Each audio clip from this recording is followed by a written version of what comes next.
This is Fat to Fierce. Welcome to the Confidence Chronicles. I'm your host, Amy English. Join me on this empowering adventure towards a healthier relationship with food, body, and self, one delicious bite at a time.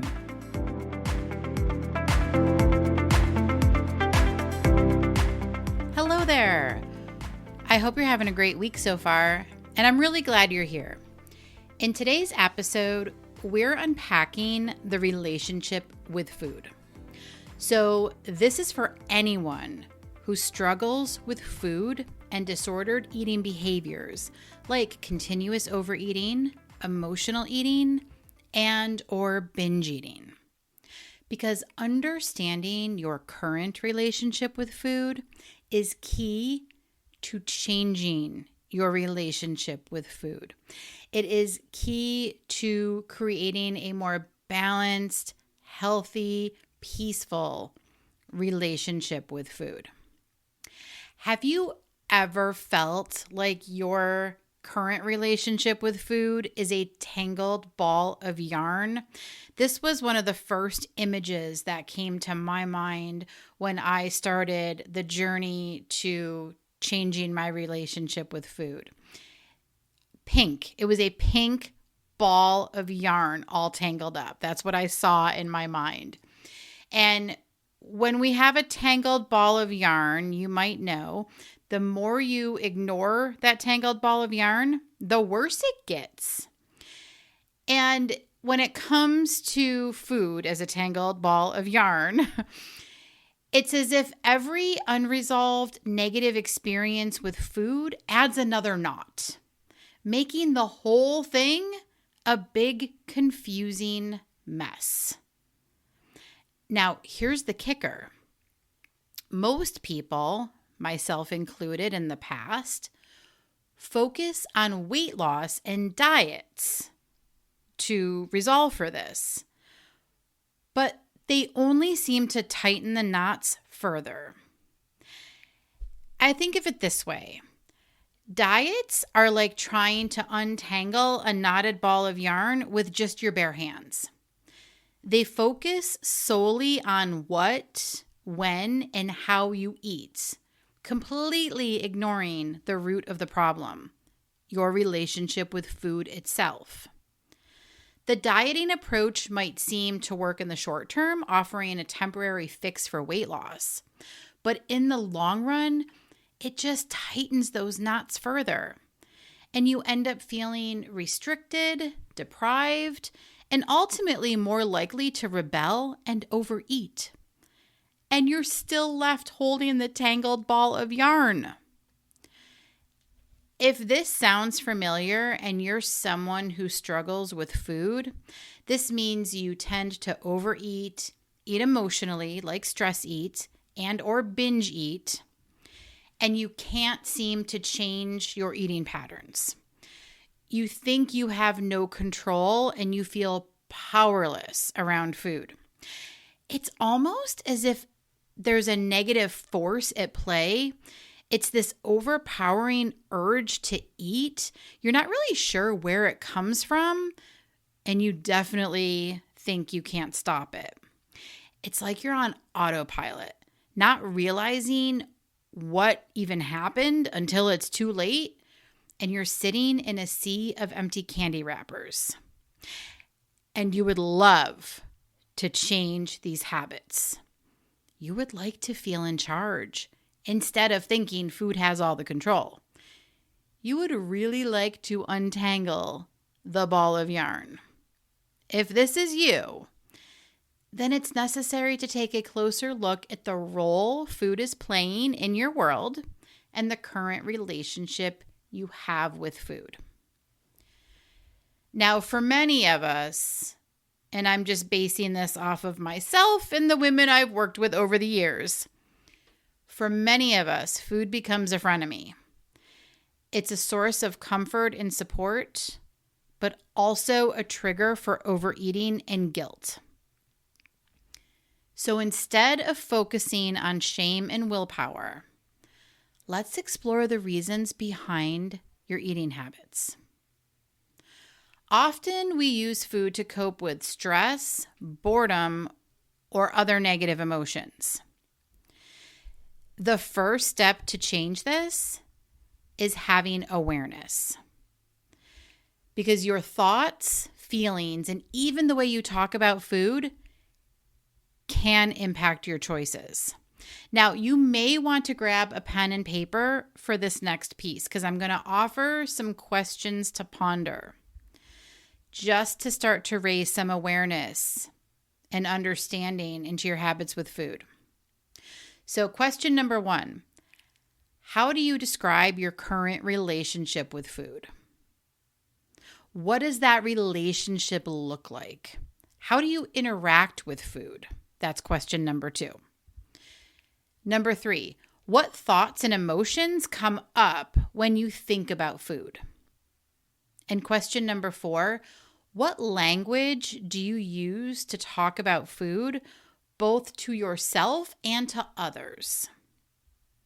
And if it feels challenging to describe your current relationship with food, one of the questions I have offered in the past is, if food was a person, so if you think of food as a person, maybe someone comes to mind when you hear that question. How would you describe your relationship with food if it was a person? And just write down whatever comes up for you when you ask yourself that question. My relationship with food used to be a constant battle. I saw food as the enemy, something to be controlled and restricted. I vividly remember wishing I didn't need food to survive. Like, I remember saying the words out loud, I hate food.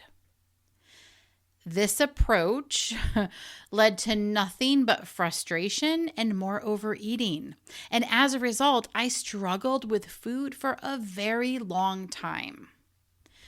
But when I started to look closer at my relationship with food and I began peeling back the layers of hatred, I realized something. It stemmed from a deeper belief that I had no willpower and no ability to trust myself around food. It was actually easier to blame the food itself for my eating habits than to confront my own underlying fear. And this feeling of powerlessness is what kept me stuck in a cycle for years. I mean, for decades, really. And while I describe my relationship with food as volatile, it was actually more complex than that. My anger and frustration towards food masked a deeper truth. I used food for comfort. Food was a loyal friend who never judged. It was a love-hate relationship with food that kept me locked in a tug of war with food and with myself. And this confusing dynamic is really common among those struggling with disordered eating patterns, disordered eating behaviors, which is why support is so crucial to unraveling it. It's helpful to work with someone, A, who's been there, and B, who can guide you through it, because we don't always see our own barriers and our own obstacles that get in our way. And working with someone like a life coach can help shine the light so that you can see the own obstacles that you're putting in your own way. Okay. So understanding my reliance on food for comfort was a total game changer. This allowed me to see my eating habits as a coping mechanism, not a personal flaw. Now, this is really important because So often we blame ourselves thinking there's something wrong with us because of these eating behaviors. And most of the time, they are coping mechanisms that were created for whatever reason, in whatever circumstance, long, long ago. And this shift in perspective helped me replace the anger and frustration with a deeper understanding of what I was doing. And this is a really powerful lesson. Self-compassion is key to untangling your relationship with food, to untangling that knotted ball of yarn. This is how my relationship with food began to change. Just having the awareness of how I was using food helped to shift the tide. And then self-compassion and curiosity just fueled that discovery. And again, this is one of those things, once you see it, you can't unsee it. So once you see the ways that you use food, once you're aware of it, it's like that light bulb that goes off over your head. You can't unsee it. It's there. It's now, you know it. And so then at that point, you get to decide what you want to do moving forward. And this is why it's so important to have that self-compassion and understanding for yourself, because sometimes it can be like a bit of a scary realization, and adding further judgment and self-hatred on top of that is not going to be helpful, and it's only going to continue to spiral.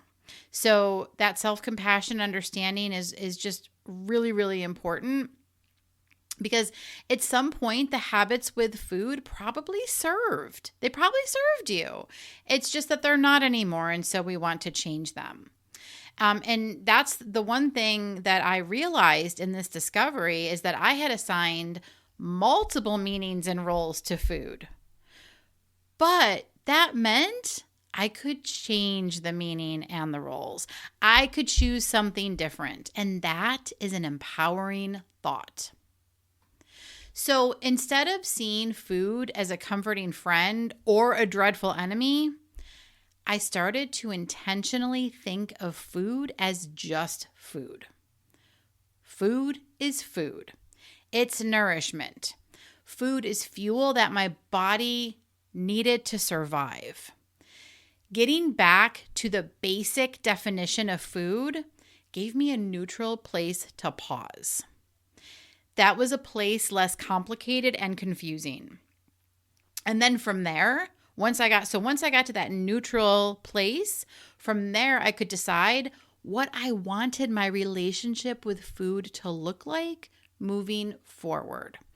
I got to figure out what role food was going to play in my life.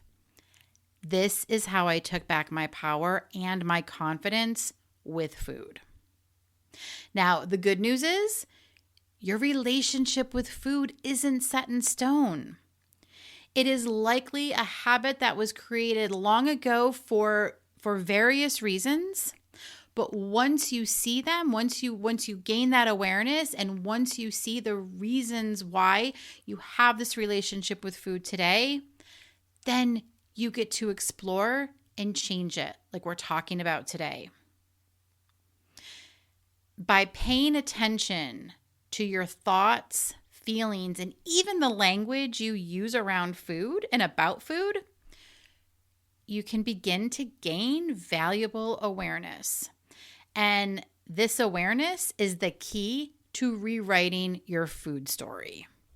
Because at the end of the day, that's really what we're doing here. It's rewriting your food story. And here's the best part. As you start, well, it's all good, but this part's especially fun. As you start to recognize your patterns, so as you start to see your patterns, right? So this awareness, you're raising this awareness, you're starting to see the patterns, and as that happens, you will be able to catch yourself in the moment and make more mindful choices. Now, I want to be very clear here that as you're starting to raise awareness and as you're starting to catch yourself in the moment, it may not happen every single time, okay? Especially in the beginning. This is one of those things that takes practice, and practice leads to progress. So it's just, again, this is where the self-compassion is going to come in, because in the moments when, you maybe don't catch yourself, or you don't catch yourself until after an emotional eat, you just want to have that understanding for yourself. Okay, back to the tangled ball of yarn. So we're thinking about that tangled ball of yarn. The more you yank and pull, the tighter the mess becomes. But if you take a step back and pull one thread at a time and approach it with patience, that whole thing eventually comes loose. The same thing goes for your relationship with food. By becoming more aware of your patterns, that's you gently pulling one thread. And then you can untangle the emotional knots that might be leading to the unhealthy choices. And this part is good too. Even when you do have a setback, because you possibly will. I know I did. In the very beginning, I had setbacks all the time. Here's how it worked. In the very beginning, when I started, exploring my relationship with food at the time and started seeing all the ways I was using food, yes, I was gaining all this awareness, and I was beginning to catch myself in the moments when I found myself standing in front of the pantry or searching in the freezer for something to eat. But I didn't catch myself every single time. In fact, in the very beginning, I probably had a setback more than I caught myself. But the more that I practiced, that started to shift, where I was catching myself more than I was having a setback, if that makes sense. So, but the thing is, and again, this is where self-compassion is going to come to play, because even when you do have a setback, you don't have to fall in the trap of shame and despair, because we all have moments where the autopilot takes over, especially in the beginning of this. This isn't like a light switch. You're not just going to all of a sudden turn off a years or decades old habit of emotional eating. It's going to take time. So when the autopilot does take over, instead of falling into the shame and despair, use it as a learning opportunity. If you go back and listen to one of my earlier episodes about my last binge, I kind of walk through what happened during a binge and how I used it as a learning opportunity to gain some more insight. And that's why it was my last binge. Now, that didn't mean it was my last emotional eat, but it was my last binge. Because I had a habit of really chaotic binge eating and emotional eating. I like to think of them as two different things. And so my last binge, instead of beating myself up and staying in that shame spiral, I sat down with a notebook and a pen and wrote about what had happened and was able to learn something new about myself, which helped moving forward. That was more awareness that I was able to use to change that habit permanently. And so when you use a setback as a learning opportunity, you're just going to get more information. Like maybe you were stressed, or maybe you were feeling tired, or maybe you simply forgot to pack a snack and for the day and you were hangry. Like whatever it was, you can see it. And so then you can decide what you want to do moving forward to help if and when that situation happens again. Reflecting on what happened and practicing some self-compassion, this is how you get back on track with your mindful eating journey. That is what keeps you from staying in that dreaded spiral. Because that right there, once you can stop that spiral, you're going to progress even further in changing your relationship with food and overcoming the disordered eating behaviors that keep you so frustrated. And it's really important to remember here, progress isn't always linear. I always think of that. There's an image that's been around on social media for a while of that line. It pertains to weight loss, but it's like we think it's going to be a straight line going down, but instead it's like a squiggly line that loops around and goes in all these crazy directions. Yeah, same applies to the journey of overcoming disordered eating patterns like emotional eating, binge eating, and overeating. Okay. Progress isn't always linear, but by staying curious and aware, and again, having that self-compassion, you can build a healthier and more balanced relationship with food over time. And as someone on the other side of this, I can tell you it is 100% worth it to know you have control and to feel at peace and to create a relationship with food that you feel good about. Have a great week. Are you ready to take control of your eating, embrace your body, and boost your confidence? Then let's get fierce. Start your Fat to Fierce journey today. Go to amyenglishcc.com for more resources and to book your discovery call.